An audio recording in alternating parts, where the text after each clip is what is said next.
감사의 달을 오늘부터 4주 동안 시작을 하게 됩니다. 그래서 감사와 은혜, 이러한 우리에게 너무나 좋은 단어를 선택을 했습니다. 감사와 은혜이란 제목으로 4번의 시리즈 말씀으로 함께 나눌 때에 원하기는 여러분의 심령과 또 여러분의 가정들마다 충만한 은혜가 넘치시기를 바랍니다. 요한복음 10장 10절을 이 한 달 동안 여러분 암송하시면 좋겠어요. 하나님께서 우리에게 어떻게 은혜를 주시는가 하는 얘기거든요. 양으로 생명을 얻게 하고 더 풍성히 얻게 하려 함이라. 아주 간단하죠. 우리는 다 외울 수가 있습니다. 여러분 한번 속으로 따라하십시오. 내 머리도 외울 수 있다. 양으로 생명을 얻게 하고, 한번 따라해 보시겠습니다. 양으로 생명을 얻게 하고 더 풍성히 얻게 하려 함이라. 이게 하나님이 주시는 은혜와 축복의 사이즈입니다. 그 은혜가 우리에게 넘치시기를 바랍니다. 가요 가수를 제가 잘 모르지만 이분이 크리스찬이라는 것을 또 성경을 많이 읽고 또 많은 성경을 통해서 연예인들과 교제하는 가수라는 얘기를 듣고 나서 이분이 좋아졌어요. 백지영이라는 가수입니다. 백지영. 발라드를 얼마나 잘 부르는지 몰라요. 그 중에 아주 머리에 쏙 들어오는 가사로 노래한 가요가 있더라고요. 총 맞은 것처럼 이렇게 있어요. 총 맞은 것처럼. 그래서 어제 이 목사가 토요일 저녁에 인터넷에서 가요 가사를 찾아봤다는 거 아니에요. 총 맞은 것처럼 가슴이 너무 아파. 이렇게 아픈데 살 수 있다는 게 이상해. 어떻게 너를 잊어 내가. 그런 건 나는 몰라. 가슴이 뻥 뚫려 채울 수 없어서 죽을 만큼 아프기만 해. 총 맞은 것처럼. 이러한 가사입니다. 영화나 드라마에서 이제 딱 총을 쏘면 이제 총을 맞는 장면이 있잖아요. 이게 60년대, 70년대 영화에서는 총을 맞는 장면에서 너무나 좀 과장된 그러한 액션을 하는 배우들의 모습을 볼 수 있었죠. 빵 맞으면 하면서 맞으면 어떻게 돼야 되는데 그냥 무슨 슬로우 비디오로 넘어지고 막 이러더라고요. 근데 요즘 영화를 보게 되면 총을 맞으면 그냥 사실적으로 묘사가 되는 것을 보게 됩니다. 근데 군대에 있을 때 실제로 총을 맞아본 분, 월남전에 참전했다가 전투를 하면서 총을 실제로 맞아본 분 얘기를 들으니까 단계가 있다고 그래요. 총을 딱 맞으면 처음에는 아무 느낌이 없대요. 그냥 뭐가 이렇게 살짝 단 것 같은. 근데 잠시 후에 통증이 오기 시작한다는 거예요. 통증이 조금씩 느껴지기 시작해서 이제 급하게 후송해 가서 수술을 하려고 그러는데 급하니까 마취도 안 하고 총알을 빼내는 상황이 되면 정말로 극심한 통증으로 이를 악물고 그리고 총을 빼는 이러한 단계를 얘기하더라고요. 지난 한 해도요, 우리가 총을 맞았는데도 살고 있는 것 같아요. 총을 맞았는데도 살고 있는 우리의 모습을 보게 됩니다. 팬데믹이라는 거대한 총알이 박혔는데도 여전히 전투는 진행되고 있는 이 세상을 살다 보니까 아직은 총알이 내 몸에 박혔는지 미처 느끼지도 못하고 우리는 살고 있는 것 같습니다. 그런데 가만히 살펴보십시오. 우리는 지금 너무나 사실은 무섭고 아픈 시대를 지나고 있습니다. 코로나 총만 맞은 게 아니라 가만 살펴보니까 내 가슴에 총자국이 너무나 많은 거예요. 절망의 총, 낙심, 또 배반, 좌절, 패배감, 그리고 거절감, 우울함, 불안감, 심지어 자살 충동이라는 총알도 우리 가슴에 막 박혀 있는 것을 보게 됩니다. 일전에 한번 소개해드렸던 예화인데요, 나폴레옹 장군 휘하에 있는 한 병사가 전투를 하다가 가슴에 총을 맞는 부상을 입었다고 그러죠. 그래서 야전병원에서 수술을 하는데 마취약이 떨어져서 마취도 채 못하고 가슴에 박혀있는 총알을 파내는 수술을 합니다. 병사는 정말 이를 악물고 이 수술 고통을 견디고 있습니다. 군의관이 수술을 마치고 끄집어낸 총알을 병사에게 보여줍니다. 이게 박혔단 말이야. 잘 참았어. 이제 총알을 빼냈으니까 괜찮을 거야. 그때 이 병사가 뭐라고 대답을 했습니까? 군의관님, 만일 제 가슴을 조금 더 깊이 갈랐다면 제 가슴 속에 계신 나폴레옹 황제를 보실 수 있었을 것입니다 라고 대답했다는 예화가 있더라고요. 이 병사는 자기가 나폴레옹 황제를 충성을 다해서 모시고 살고 그 황제를 위해서 전투에 나갔다는 얘기 아니겠습니까? 이 얘기를 읽으면서 저는 총알이 군인을 죽일 수 없었던 이유는 이 병사가 나폴레옹 장군을 향한 충성심으로 가득 차 있었기 때문에 총알이 이 병사의 생명을 끊지 못했던 것이 아닌가 생각하게 됐습니다. 오늘 저는 오늘 말씀을 준비하면서 많은 총알이 날아와서 우리에게 박힐지라도 이 나폴레옹의 병사와 같은 고백을 우리가 갖고 살고 있다면 죽지 않고 영원히 살 수 있는 것이라는 사실을 확인할 수가 있었습니다. 그 어떤 문제들의 총알이 와서 박혀도 내 가슴에 가득 차 계시는, 내 가슴을 충만하게 채워주고 계시는 나의 생명 되신 예수 그리스도가 내 안에서 모든 총알을 막아주고 계시다. 환난이나 핍박이나 기근이나 위험이나 칼이나 어떤 것들도 우리를 그리스도의 사랑에서 끊을 수 없다고 2000년 전에 총알을 맞았던 사도 바울이 고백했었고, 오늘날 수많은 총알을 맞고 살아가는 우리들도 이 고백을 동일하게 할 수 있으리라고 믿습니다.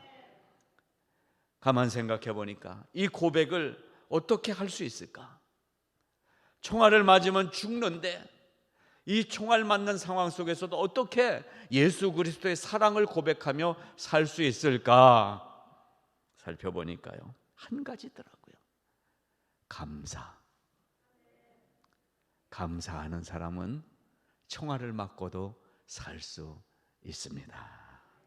어떤 상황에서도 감사할 때 하나님은 풍성한 은혜를 통해서 우리에게 살 소망을 주시고 살 힘을 주시고 살 용기를 주시는 줄로 믿습니다. 아마 나폴레옹의 그 병사가 가슴에 박힌 총탄을 수술하지 못해서 제거하지 못해서 죽었을지라도 이 병사는 나폴레옹을 가슴에 품고 죽었을 거예요.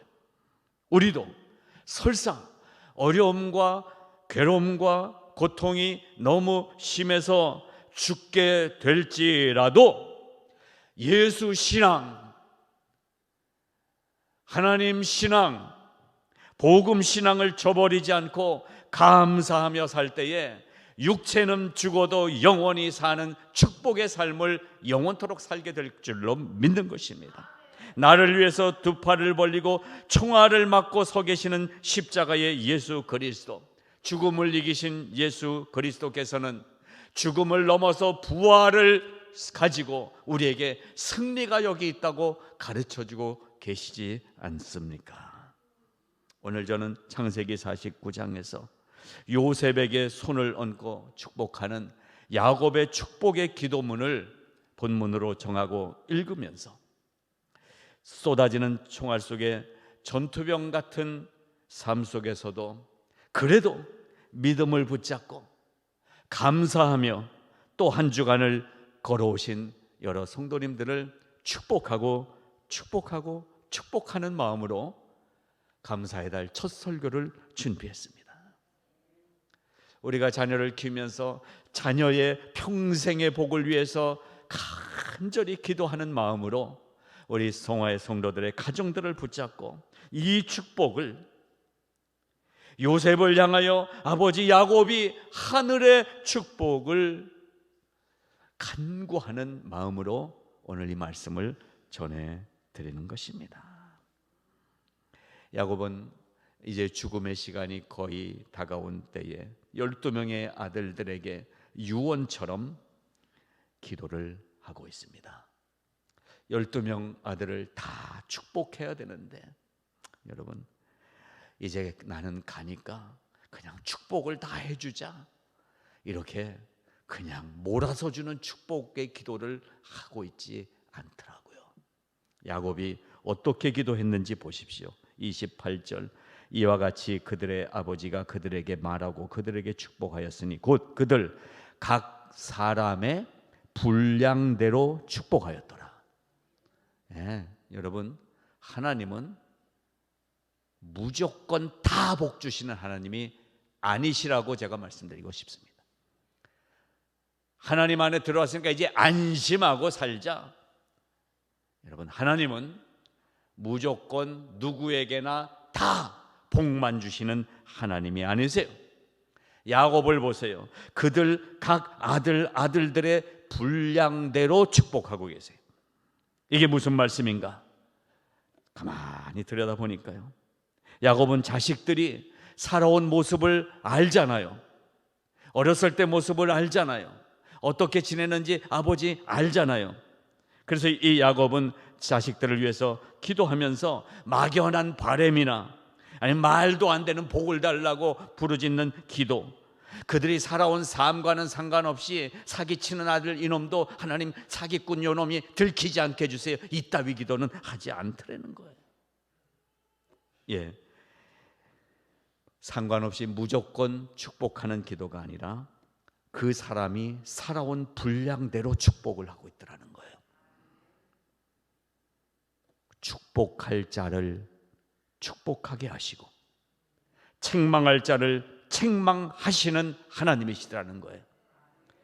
어떻게 살아야 돼요? 그러니까 우리가 축복받을 만큼 살아야 돼요. 축복받을 정도로 살아야 돼요. 나는 아무것도 안 하면서 하나님 복 주세요, 아니라는 거예요. 성경이 분명히 말씀하잖아요. 그래서 오늘 이 축복의 기도를 우리가 들으면서 나도 이런 복받는 인생이 되는 삶을 살아야겠다 다짐하는 이 시간이 되기를 바랍니다. 요셉을 위해서 어떤 축복을 하는지 잠시 짚어보겠습니다. 22절부터 26절까지 말씀이죠. 첫째, 너는 샘 곁에 무성한 가지가 되기를 원한다. 무슨 기도입니까? 터전의 축복입니다. 땅의 축복입니다. 요셉이 있는 곳은 물이 마르지 않는 샘 곁에서 무성하게 열매를 맺는 땅이 되기를 바라는 축복을 해주고 있습니다. 누군가에 의해서 복을 받는 것이 아니라 서 있는 곳 자체가 복의 땅이 된다는 존재 자체의 축복을 기도하고 있는 것입니다. 저는 우리 성화의 성도님들이 서 있는 그곳이 복의 땅이 되기를 바랍니다. 우리가 서 있는 그 땅이 마른 땅이 아니라 갈라진 땅이 아니라 샘 곁에 물이 충분하게 공급되는 땅에 서 계시기를 바랍니다. 샘 곁이라고 해서 바람이 불지 않습니까? 샘 곁이라고 해서 이 햇빛 내리쬐는 데서 이렇게 그늘이 막아질 수 있습니까? 샘 곁이라고 해서 추위가 피해갑니까? 아니에요. 샘 곁에 서 있어도 바람을 맞고 더위도 맞고 그리고 여러 가지 상황들을 똑같이 경험하는 거예요. 뭐가 다릅니까?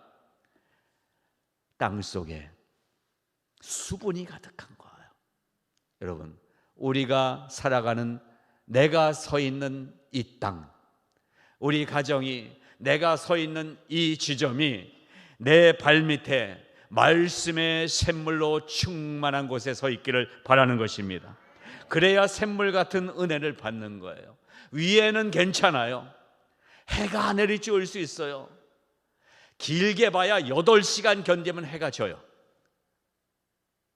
다른 데서 사시는 분 계세요 혹시? 여러분, 시간 지나면 해는 져요. 바람이 불어요. 산타나 바람 하루 이틀 불면 지나가요. 환경은 우리를 괴롭힐 수 있지만 우리를 죽이지 못합니다. 물이 없으면 죽는 거예요. 물, 말씀입니다. 우리가 말씀의 터 위에 서 있기를 바랍니다. 요셉을 축복한 첫 번째 축복이 바로 이 말씀의 터 위에 살게 해달라는 축복이었습니다. 두 번째 축복은 무엇입니까? 그 무성한 가지, 샘 곁에 무성한 가지가 담을 넘어가는 축복을 주시옵소서. 담을 넘어가는 축복. 이게 어떠한 복인지 요셉의 이야기를 통해서 확인이 됩니다. 가뭄이 와서 다 죽을 상황이 됐을 때 다른 형제들이 요셉이 있는 애굽을 찾아와서 먹을 것을 구합니다. 오래전에 어렸을 때 요셉은 형들에게서 팔려갔어요. 근데 그 사실을 모르고 살고 있던 수십 년이 지나고 형들이 찾아왔을 때 결국 누구를 통해서 공급을 받게 됩니까? 요셉을 통해서 살 길이 열리는 것입니다. 이게 바로 담을 넘는 축복의 근원이 된다는 것입니다. 우리는 축복의 통로가 될 수 있습니다. 우리가 요셉이 되는 것입니다. 내가 요셉이 되는 것입니다. 요셉은 그러면 어떻게 살았는지를 우리가 알아야 돼요. 요셉은 하나님의 뜻대로 살았어요. 타협하지 않았어요. 더러운 거는 버렸어요. 깨끗하게 살았어요. 한 번 눈 감으면 보디발의 아내에게 큰 상급도 받고 그 집안의 실권자가 될 수 있는 찬스도 있었어요. 그런데 이 여자가 나를 유혹할 때에 끊어내는 용기를 냈어요. 이것이 요셉의 정결함입니다. 여러분, 그런 사람에게 하나님은 담을 넘는 축복을 주신다는 것입니다. 뒤에 민수기에 나오게 되면 어떻게 담을 넘어가느냐 하면 요셉의 자녀들을 통해서 요셉 가문의 축복이 넘쳐나요. 요셉의 두 아들 에브라임과 므낫세 지파가 이 민수기에서 어떻게 복을 받는지, 땅의 복을 받는지가 나오고 있어요. 여러분, 우리가 정결하게 살면 우리의 자녀들이 복을 받습니다. 우리가 축복의 땅에서 말씀으로 살면 우리의 자녀들이 복을 받습니다. 여러분, 자녀들만이 아니라 내가 정결하고 내가 하나님의 뜻대로 살기를 결심하면 나 때문에 내 주변의 사람들이 이 무성한 가지가 되어 펼쳐나가는 축복의 그늘에 들어오게 된다는 사실입니다.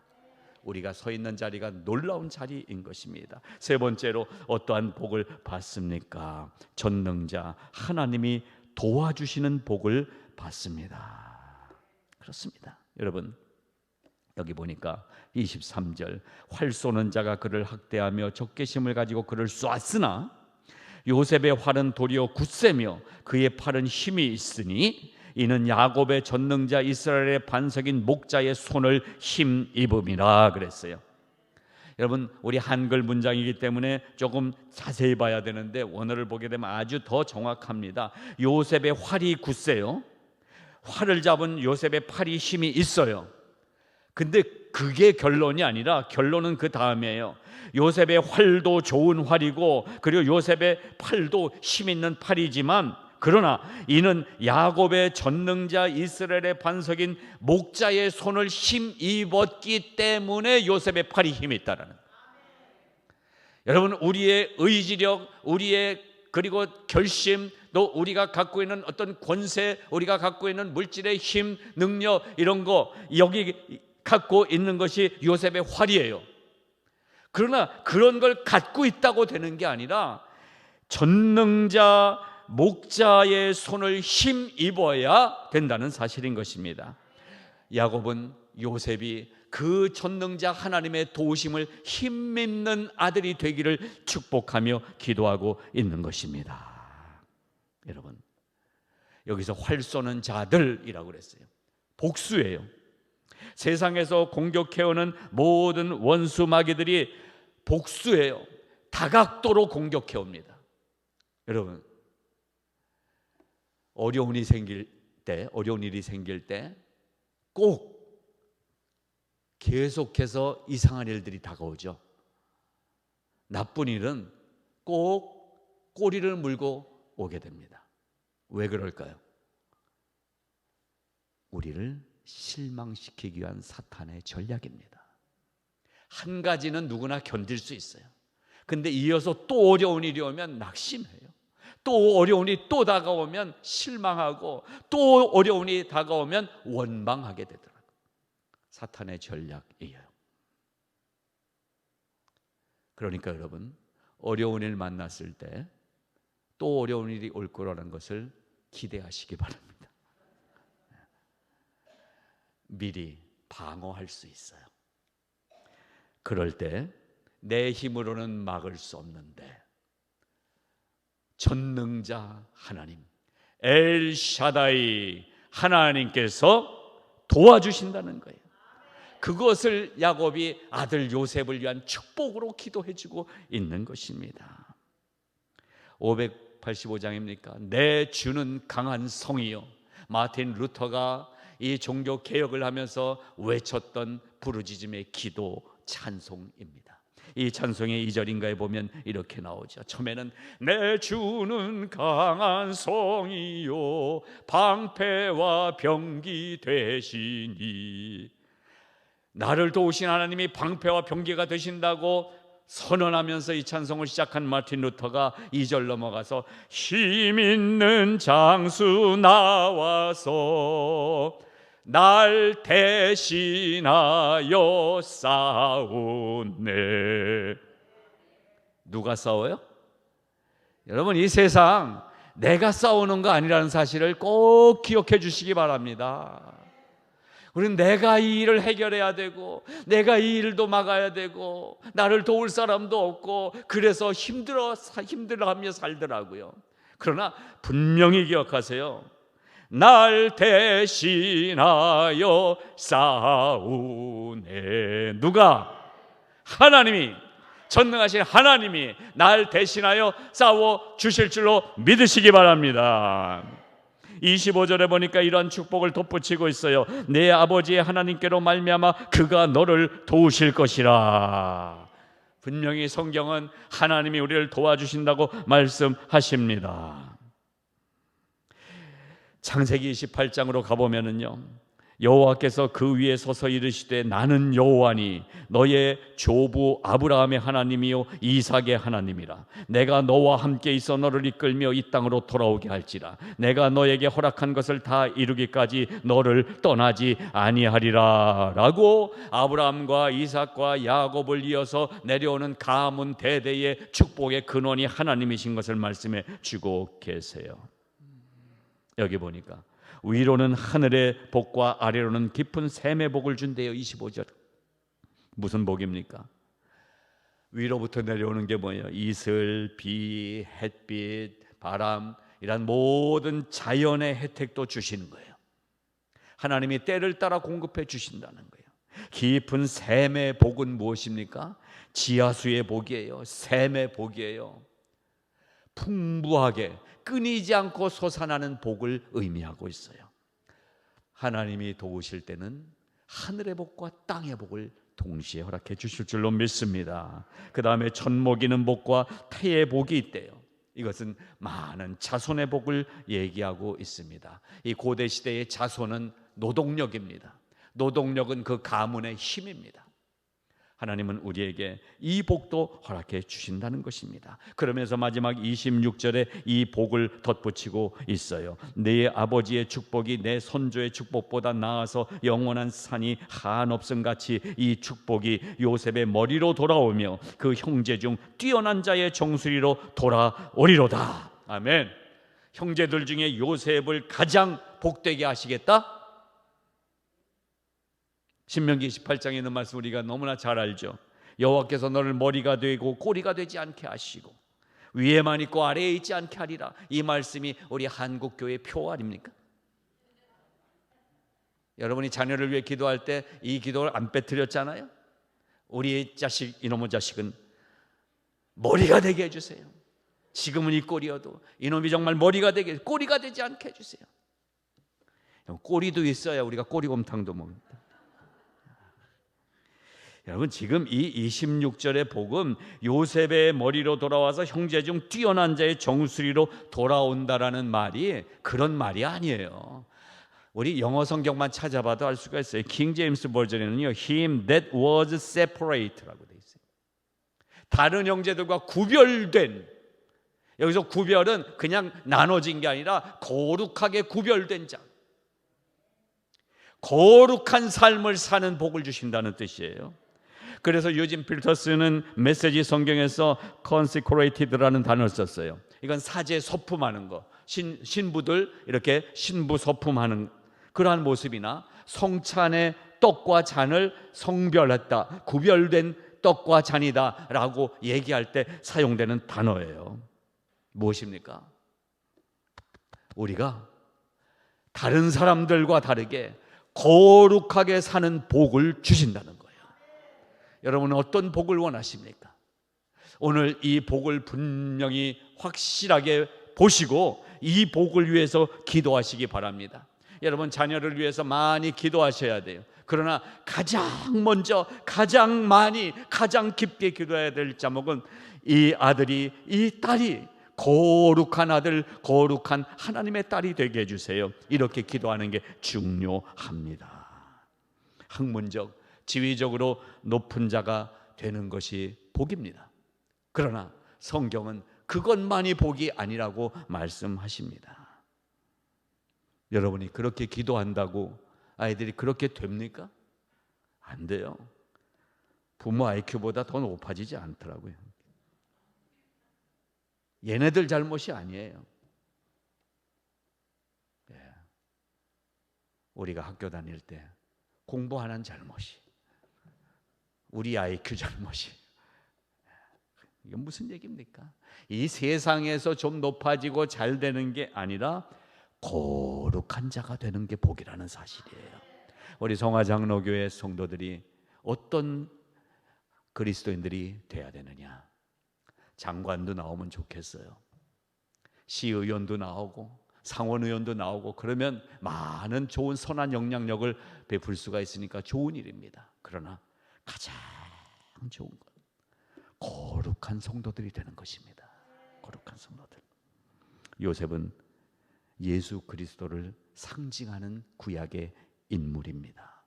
여기에 오늘 말씀의 초점이 있습니다. 예수 그리스도는 거룩하신 분이십니다. 우리가 이 세상에서 얻은 은혜, 가장 큰 은혜는 아무리 힘들어도 세상 사람들처럼 살지 않을 수 있는 조그만 믿음이지만 그 믿음 갖고 사는 게 복입니다. 우리가 세상과 타협하지 않고 사는 게 복인 거예요. 당연히 화나고, 당연히 분하고, 당연히 억울하고, 당연히 그래서 들이받고 싶을 때에도 거룩하신 예수님처럼 참는 게 우리예요. 당연히 내 주장을 할 수 있고 당당하게 내 권리를 요구할 수 있는 문제 앞에서도 예수님처럼 손해보는 쪽을 선택하는 게 그리스도인이에요. 당연히 편안히 누워서 쉴 수 있는 그러한 자리에 올랐을 때에도 깨어서 기도하시는 예수님처럼 주님 앞에 엎드리는 자가 그리스도인인 것입니다. 가장 풍성한 은혜는 예수님처럼 사는 것입니다. 그 복이 우리에게 있기를 바랍니다. 이거 조심해서 아멘 하셔야 돼요. 복도 받아야 되는데요, 별책부록이 없을 수도 있습니다.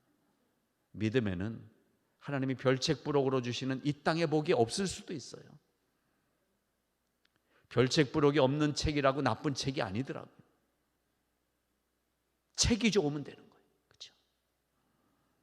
코로나 바이러스도 우리 눈에 보이지 않는 바이러스예요. 현미경을 통해서 확인이 됩니다. 그런데 물롭이라는, 여러분 단어 들어보셨습니까? 물롭. 저도 잘 모르는 거예요. 근데 정식 학명은 피자룸 폴리세팔룸, 되게 어렵네요. 황색 망사점균이라는 생명체래요. 바이러스보다, 우리가 아는 이런 바이러스보다 더 작대요. 동물도 아니고 식물도 아니고 어떤 기관도 없고 입도 없고 더듬이도 없고 촉수도 없는데 혼자 먹이를 찾고 소화시키고 뇌도 없는데 학습이 가능한 생명체, 희한한 생명체가 발견이 됐어요. 그래서 한 3, 4년 전에 프랑스 파리에서 이 블롭을 전시하는 그리고 소개하는 세미나가 있었다고 합니다. 여러분, 이 세상에 많은 생명체, 광물도 있고 식물도 있고 동물도 있고 이러한 물질로 이 세상에 보여지다가 꽃처럼 한 일주일 만에 없어지는 물체도 있고, 아니면 돌처럼 몇 천 년을 사람들에게 보여지는 그러한 형체로 존재하다가 자연 변화로 없어지는 물체들도 있고. 그런데요, 우리가 현미경으로 들여다봐야 겨우 볼 수 있는 단세포로 만들어진 존재가 아니라 감히 하나님의 형상을 닮은 생명체인 인간으로 창조되었다는 이 사실, 이것만으로도 감사는 충분하다. 내가 개나 돼지나 소나 고양이로 태어나지 않고 이 사람으로 태어나 있다는 나의 존재 자체만으로도 우리는 완전하고도 충분한 감사의 조건을 갖고 태어났다. 나이가 들어가는 것도, 몸이 가끔씩 아픈 것도, 이민 생활이라는 늘 빠듯한 살림살이로 어려운 것도, 자녀 문제로 힘든 것도 내가 인간으로 존재하고 있다는 이 사실 앞에서는 아무것도 아닌 것입니다. 거기에 더해서 인간으로 존재할 뿐만 아니라 그 존재하는 어느 시점에 예수 그리스도를 만나게 됨으로 말미암아 구원의 은혜를 받은 그리스도인이라는 엄청난 이름을 가진 존재로 오늘 살아있다는 사실 하나만으로도 우리의 은혜와 감사의 조건은 충분한 것인 줄로 믿으시기 바랍니다. 하나님은, 좋으신 하나님은 우리로 하여금 양으로 생명을 얻게 했을 뿐만 아니라 더 풍성히 얻게 하시기를 원하시는 하나님이시라는 말씀인 것입니다. 그래서 올해도 감사의 계절을 맞이하면서 이미 주신 생명도 감사하고, 이 한 해 동안도 살게 해주신 것도 감사하고, 가정에 살 수 있는 물질을 주신 것도 감사하고, 어려운 중에도 이길 수 있는 힘을 주신 것도 감사하고, 죽을 뻔하다가 살게 하시는 것도 감사하고, 좋은 친구를 주시는 것도 감사하고, 많은 감사들을 더해 주시면서 요한복음 10장 10절에 더 풍성히 얻게 하시겠다고 약속하신 말씀을 지난 한 해 동안에도 나에게 이루어 주신 하나님을 찬양하는 이 감사의 계절이 되시기를 바라는 것입니다. 우리는 불행한 가운데서 다행을 찾아냅니다. 불행한데 다행이다. 그러나 그리스도인이 된 순간 우리는 불행 속에서 불행을 행복으로 바꾸신 십자가의 예수 그리스도를 만남으로 말미암아 불행 중 다행인 인생이 아니라 불행을 변화시켜 행복으로 만드는 능력의 그리스도로 살고 있다는 사실을 확신하시기를 바랍니다. 이것은 내 의지나 내 결심이 아니라 하나님의 은혜로 나는 힘이 없으나 나는 비록 약하나 주의 힘은 강하다. 아멘. 감사 끝입니다. 더 구할 감사가 없어요. 이미 우리에게 이 감사로 충만하게 부어주신 하나님을 찬양합니다. 하나님의 이름을 높여드립니다. 하나님 감사합니다. 우리 하늘을 한번 보시면서 전방 15도 오랜만에 영어 같이 한번 하겠습니다. Thank you God. 기도하겠습니다. 하나님 아버지 감사합니다. 감사합니다. 감사합니다. 감사합니다. 예수님 이름으로 기도드립니다. 아멘.